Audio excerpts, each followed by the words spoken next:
Assalamualaikum dan salam Sarawakku sayang. Kembali bersama saya Fidai Hanan Sahni dalam Buletin UKAS edisi malam 9 Oktober 2020. Berita utama. Sarawak hari ini mencatatkan pertambahan 10 kes baharu positif COVID-19 menjadikan jumlah keseluruhan meningkat kepada 742 kes. Timbalan Ketua Menteri merangkap pengerusi Jawatan Kuasa Pengurusan Bencana Negeri JPBN Sarawak, Datuk Ahmad Douglas Ugah Embas dalam sidang media hari ini memaklumkan 10 kes tersebut dilaporkan di daerah Kuching, Lubuk Antu, Daro, Bau dan Bintulu. Pada hari ini ada 10 kes positif COVID-19 dikesan di Sarawak. Ini menjadikan jumlah keseluruhan kes positif COVID-19 di Sarawak meningkat kepada 742. Kes COVID-19 baru yang dikesan, hari ini terdapat 8 kes saringan pulang dari kawasan berisiko tinggi, import B. 1 kes saringan influenza-like illness dan 1 kes saringan kontak yang telah dikesan di Sarawak.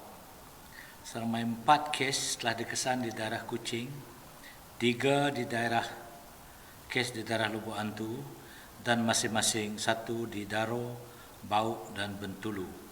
Datuk Ahmad Douglas Ugah turut memaklumkan daerah Lubuk Antu telah bertukar status dari status hijau kepada status kuning, manakala daerah Kuching, Bintulu, Sibu dan Lawas masih kekal berstatus kuning. Sementara itu, Kementerian Kesihatan Malaysia (KKM) mengesahkan Malaysia telah memasuki gelombang ketiga pandemik COVID-19 selepas mencatatkan angka 3 digit kes baharu selama beberapa hari berturut-turut. Sehubungan itu, Ketua Pengarah KKM Tan Sri Dr. Nur Hisham Abdullah dalam Facebook rasminya mengingatkan orang ramai supaya bekerjasama memutuskan penularan rantaian wabak itu. Berita seterusnya. Ketua Menteri Datuk Patinggi Dr. Abang Abdul Rahman Zohari Tun Datuk Abang Openg telah menerima 3 kunjungan hormat di pejabatnya di Wisma Bapa Malaysia Kuching pada Jumaat. Kunjungan hormat pertama adalah daripada rombongan Pusat Penerangan Islam Sarawak disusuli kunjungan hormat daripada Persatuan Ibu Bapa dan Guru PIBG Kolej Datuk Patinggi Abang Haji Abdillah. Ketua Menteri seterusnya menerima kunjungan hormat daripada Persatuan Disleksia Sarawak. Selanjutnya, kerajaan tempatan dan jabatan-jabatan kerajaan digesa mempereratkan lagi hubungan dan kerjasama di antara mereka. Menteri Utiliti Sarawak, Datuk Seri Stephen Rundi Utom berkata, ini bertujuan mempermudahkan urusan pembangunan di kawasan sebauh ini. Aku ngarap kesian nuka cara-cara sedaya ngatur orang kediau di benua pesisir. Sida opis Pertahanan Bertupik nak oleh berjaya, sida JKA nak oleh berjaya, sida opis distrik opis nak oleh berjaya. Semua tak nak bersama mengikut tuan dia. Mesti kat gagak bersama. Jadi aku ngari ke kita wakil rakyat, walaupun aku terperintah lah, tak aku tu wakil rakyat kita itu. Berarti ke pengawal tu, dan patut kita mengubah cara kita yang ngatur pengawal. Beliau berkata demikian semasa berucap dalam Agriculture Community Outreach Program AgriCop 2020, anjuran Jabatan Pertanian Sarawak di Rumah Jimbai Saban, Sungai Gerong Ulu Sebauh pada Khamis. Datuk Seri Stephen Rundi yang juga Ahli Dewan Undangan Negeri Adun Kemana mahu kursus sebegini diteruskan pada masa akan datang bagi memberi pendedahan kepada penduduk luar bandar dengan teknologi dan kaedah tanaman yang lebih mudah dan efisien. Sementara itu, salah seorang peserta tuai rumah, Roslyn Sangau dari Ulu Sebauh, mengucapkan terima kasih kepada Kerajaan Sarawak dan Adun Kemana di atas penganjuran kursus ini dan ianya sangat berguna kepada peserta, khususnya dalam penternakan ikan keli. Aku saya terima kasih ya. Ngagai bala WB Dr. Rundi 69 kenyak mega sida are.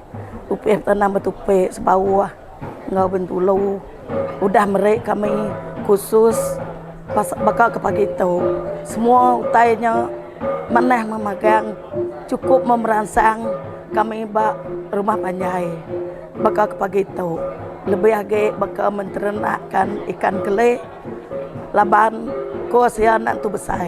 Seorang lagi peserta kursus, Tuai Rumah William Nading dari Sungai Gerong Sebauh, melihat penganjuran kursus ini cara terbaik untuk mempelajari cara menanam durian dan menternak ikan yang selama ini dibuat secara biasa sahaja. Utai kedai kerinok koman semuanya rinok magang. Jadi bakal tidak ke ngasuh kami bertanam ngadu kerian utainya segamat mana. Hasilnya cukup besar. Tang kami kengintunya tadi laban ke bedau bisik khusus ngagai kami tu tadi nyalai mayuas kedak tadi nanam pihak-pihak ya lalu nak nitiah ke atur ya kedeberi sedap tanian. Pada majlis itu, beliau telah mengumumkan peruntukan projek kecil luar bandar MRP berjumlah RM49,000 kepada Jawatan Kuasa Kemajuan dan Keselamatan Kampung JKKK Rumah Jimbai dan RM15,000 kepada Biro Wanita Rumah Jimbai. Berikut pula, Agriculture Community Outreach Program AgriCorp merupakan platform bagi memastikan para petani dan penternak mengetahui teknik-teknik terkini dalam bidang berkenaan. Menteri Muda, Belia dan Sukan Sarawak, Datuk Snodan Lawan berkata, Jabatan Pertanian Sarawak memainkan peranan penting dalam memastikan industri pertanian menjana pendapatan kepada mereka yang terlibat.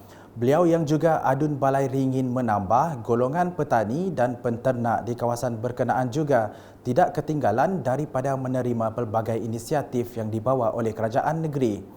Beliau berkata demikian semasa majlis penutupan AgriCorp di Dewan Seri Pantu pada Khamis yang turut dihadiri seramai 150 peserta. Dalam majlis sama, Datuk Snodan juga menyampaikan bantuan input peralatan perikanan nelayan sebanyak RM24,000 kepada penerima terlibat. Berikutnya, Jawatan Kuasa Kemajuan dan Keselamatan Kampung JKKK di kawasan Dewan Undangan Negeri Dun Pakan disaran untuk bekerjasama dengan Jabatan Pertanian bagi menjalankan projek perintis di kawasan tersebut. Adun Pakan Tan Sri William Mawan Ikom berkata, JKKK boleh berbincang bersama jabatan itu untuk berkongsi pengetahuan mengenai projek perintis pertanian dan penternakan yang mahu dilaksanakan. Menurutnya, JKKK boleh berbincang bagaimana cara menjalankan projek perintis ini sama ada menggunakan tanah salah seorang penduduk rumah panjang atau JKKK menyewa tanah atau secara perkongsian iaitu tanaman secara ladang. Beliau berkata demikian semasa berucap dalam majlis perasmian AgriCorp di Rumah Meringgai Buku di Pakan pada Khamis. Mawan juga menegaskan JKKK perlu aktif dan memulakan projek sedemikian memandangkan ia adalah satu cara baharu dalam meningkatkan pendapatan masyarakat. Beralih ke perkembangan di Betong, JKKK digesa mendaftar nama setiap pengunjung ke rumah panjang bagi mengekang penularan wabak COVID-19. Adun Layar Gerar Rentab Cabu berkata tindakan tegas itu perlu terutamanya apabila rumah panjang mengadakan keramaian atau semasa upacara seperti kematian.